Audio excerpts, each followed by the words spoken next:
ಶಾಸಕಾಂಗ, ನ್ಯಾಯಾಂಗ, ಕಾರ್ಯಾಂಗ ಇವತ್ತೇನು ಪತ್ರಿಕಾ ಧರ್ಮ ಸಹ 4ನೇ ಅಂಗವಾಗಿ ಇವತ್ತೇನು ಕಾರ್ಯವನ್ನು ನಿರ್ವಹಣೆ ಮಾಡ್ತಾ ಇದೆ.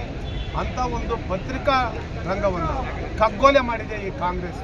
ಇವತ್ತು ಪತ್ರಿಕಾ ಧರ್ಮ ಏನು ಅಂತಂದರೆ ಯಾರು ಏನೇ ಒಳ್ಳೇದು ಮಾಡಿರಲಿ ಕೆಟ್ಟದ್ದು ಮಾಡಿರಲಿ, ಕೆಟ್ಟದ್ದು ಮಾಡಿರತಕ್ಕಂಥದ್ದನ್ನು ಕೆಟ್ಟದ್ದು ಅಂತ ತೋರಿಸ್ತೀರಿ, ಒಳ್ಳೇದು ಮಾಡಿರ್ತಕ್ಕಂಥದ್ದು ಒಳ್ಳೇದು ಅಂತ ತೋರಿಸ್ತೀರಿ. ಅವ್ರು ಹೇಳ್ತಕ್ಕಂಥ ಕೆಲವು ಪತ್ರಕರ್ತರು ನ್ಯೂಸೆನ್ಸ್ ಮಾಡ್ತಾ ಇದ್ದಾರೆ ಅಂತ ಹೇಳ್ತಾ ಇದ್ದಾರೆ.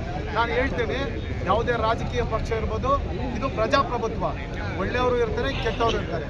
ಆದರೆ ಯಾರೋ ಪತ್ರಿಕಾ ಒಂದು ಕ್ಯಾಮ್ರಾ ಹಿಡ್ಕೊಂಡು ಬಂದು ವಿಧಾನಸೌಧದಲ್ಲಿ ನ್ಯೂಸೆನ್ಸ್ ಮಾಡಿದ್ರು ಅಂತ ಹೇಳಿದ್ರೆ, ನೀವು ಯಾರು ಆ ರೀತಿ ಮಾಡ್ತಾರೋ ಅಂಥವ್ರ ಬಗ್ಗೆ ನೀವು ಕಾನೂನಿಗೆ ಕ್ರಮ ತಗೊಳ್ಳಿ. ಅದು ಬಿಟ್ಟು ಇಡೀ ಪತ್ರಿಕಾ ಧರ್ಮಕ್ಕೆ ಅವಮಾನ ಮಾಡ್ತಕ್ಕಂಥದ್ದು, ಇಡೀ ಪತ್ರಿಕಾ ರಂಗವನ್ನು ಇವತ್ತು ಕಗ್ಗೊಲೆ ಮಾಡಿರ್ತಕ್ಕಂಥದ್ದು ಈ ಒಂದು ರಾಜ್ಯ ಕಾಂಗ್ರೆಸ್ ನೇತೃತ್ವದ ಸರ್ಕಾರ ಇವತ್ತೇನು ಅಧಿಕಾರ ನಡೆಸ್ತಾ ಇದ್ದಾರೆ. ಇವರಿಗೆ ಕನಿಷ್ಠ ನಾಚಿಕೆ, ಮಾನ, ಮರ್ಯಾದೆ ಏನಾದರೂ ಇದ್ದರೆ ಇವತ್ತು ನೀವೇನು ಆದೇಶವನ್ನು ಮಾಡಿದಿರಿ ಅದನ್ನು ಕೂಡಲೇ ಹಿಂಪಡಿಬೇಕು. ಕೂಡಲೇ ನಮ್ಮ ಜನತಾದಳ ಬೆಂಗಳೂರು ಮಹಾನಗರದ ವತಿಯಿಂದ ಇವತ್ತೇನು ಪ್ರತಿಭಟನೆಯನ್ನು ಇವತ್ತಿಲ್ಲಿ ಕ್ಯಾಂಡ್ಲ್ ಹಚ್ಚಿ ಇಲ್ಲಿ ಫ್ರೀಡಮ್ ಪಾರ್ಕಲ್ಲಿ ನಾವೇನು ಇವತ್ತು ಪ್ರತಿಭಟನೆಯನ್ನು ಮಾಡಿದ್ದೀರಿ.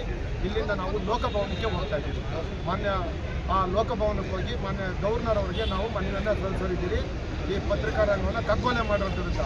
ಹಾಗಾಗಿ ಕೂಡಲೇ ಈ ಸರ್ಕಾರ ಆ ಆದೇಶವನ್ನು ರದ್ದುಪಡಿಸಬೇಕು ಅಂತೇಳಿ ನಾನು ತಮ್ಮ ಮುಖಾಂತರ ಆಗ್ರಹವನ್ನು ಮಾಡ್ತಾ ಇದ್ದೀನಿ.